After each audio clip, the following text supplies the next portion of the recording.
I just found out my husband has been cheating on me with our married best friend for years, and now I'm quietly planning my escape while they think I'm still in the dark. They don't know that I know, but I caught my husband, 42M, and our married best friend, 32F, making out at the end of our driveway when he was seeing her off after dinner with our family. We live on a small acreage and the driveway is a long way off from the main house. She had forgotten some crockery at the house and I decided to walk it over, because for some reason the two of them always took a while to say goodbye. Now I know why. That's when I saw them lit by her car's overhead lights. Making out in the front seat with our best friend straddling my husband. In shock, I didn't know whether to throw her Pyrex at the car or just walk away. I decided the latter, and was too shocked to cry or be angry. When my husband got back, I had to pretend like everything was normal. I know that it's stupid, but I couldn't sleep that night and decided to go through his phone. She was obviously under a pseudonym, but I found a handful of their messages dating 2 or 3 years back. Her husband doesn't know. He's currently posted overseas as a diplomat. I'm sick with rage and betrayal. I'm lost and have no idea what steps to take next. Update in the same post. Wow, I didn't expect this much support. It's really overwhelming. Just to clarify a few things, I don't live in the US, but in Australia. Technically, I can't file for divorce immediately as you need to be separated for 1 year and 1 day to file officially. My now ex-best friend just recently returned to the country. Her father has cancer, after being posted with her husband overseas. The dinner was to welcome her home, and what a welcome that was. As to what I'm going to do now, a part of me just wants to confront my husband and see what lame excuse he has. But I need to get away from him. This level of betrayal physically hurts. I can't help but think of all the times we spent together over the years and for how long our families were fooled. My mind is going crazy. When she was single and he would rescue her from some bad date, with the times they were alone in my house when the kids and I were out. How irrationally angry he was when he found out she had a boyfriend, then chose to marry him. Thinking back on it, the two of them disappeared at her wedding. When I asked him where he was, he said he needed to reassure her that she had done the right thing. I feel so sick thinking of these things. Second update in the same post. Thank you everyone for your concern and advice. As of tomorrow my husband is out of town.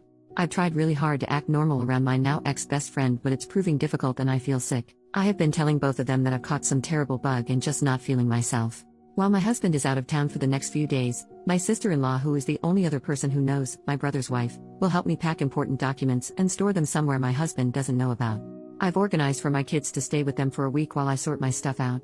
I've spoken to a family lawyer and they have told me that the best way to start the separation procedure is to no longer be living under the same roof.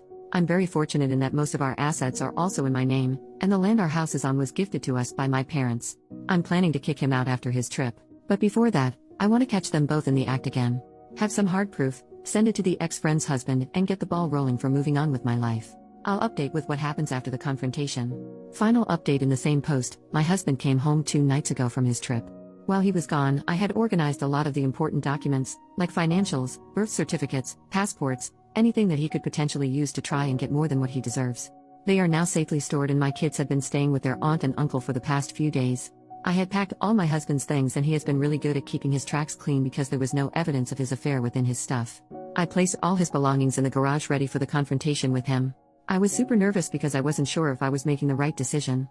Once he came home and I remembered seeing him kissing our best friend, I remembered the deep hurt they had caused.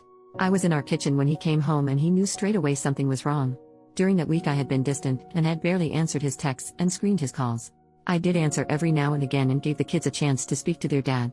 He asked me why I hadn't been responding to his texts and he tried to kiss me, but I turned away, and before I knew it, the first things that came out of my mouth were, "I want a separation."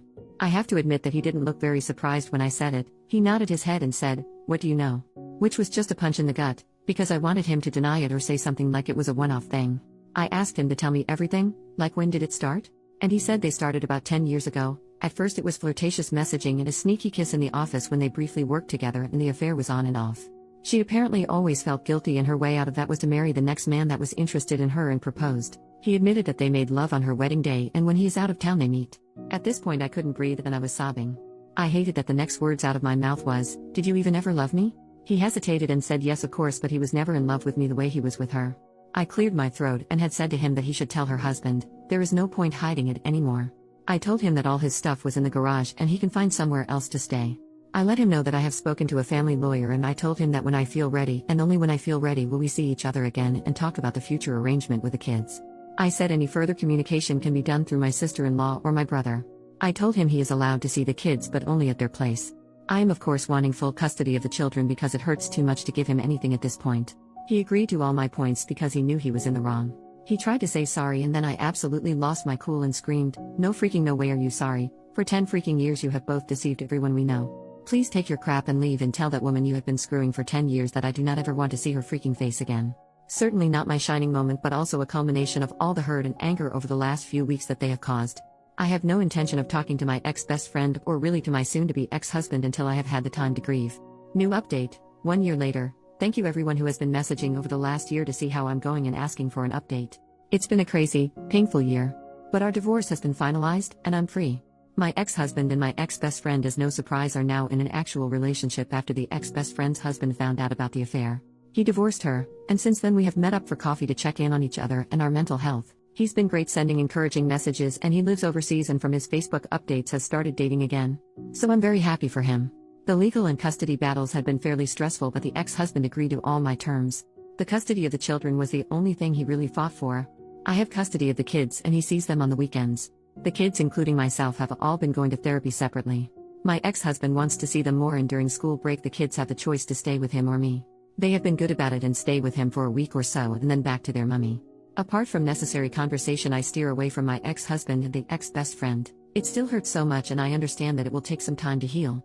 But I am letting go because I don't want them to have that level of influence over my life. They got their little happy ending, I guess. I decided to sell the property we were living in and move closer to family and friends because, as you know, it takes a village.